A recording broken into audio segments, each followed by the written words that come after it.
Bonjour à tous et bienvenue sur notre chaîne. Aujourd'hui, nous plongeons dans le monde fascinant de la pensée économique en explorant les idées de trois grands penseurs, Adam Smith, Karl Marx et John Maynard Keynes. Installez-vous confortablement, on part pour un voyage intellectuel entre le libéralisme, le communisme et les politiques keynésiennes. Vous allez voir, c'est captivant. Commençons par Adam Smith, souvent appelé le père de l'économie moderne et le champion du libéralisme économique. Dans son œuvre majeure, La richesse des nations, Smith nous parle de la fameuse « main invisible » du marché. En gros, chacun pour soi et tout le monde y gagne. Mais est-ce vraiment le cas? Certains disent que cette vision est un peu trop optimiste. Les marchés qui fonctionnent sans aucune régulation peuvent créer des inégalités et même des crises économiques. Bref, la « main invisible » ne fait pas toujours des miracles.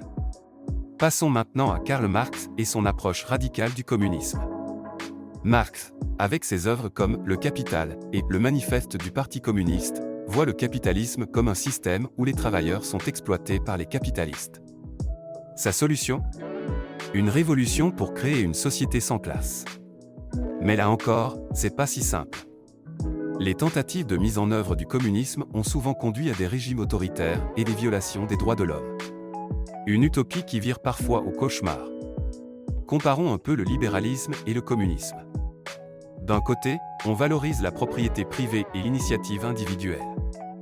De l'autre, on veut abolir la propriété privée au profit de la propriété collective.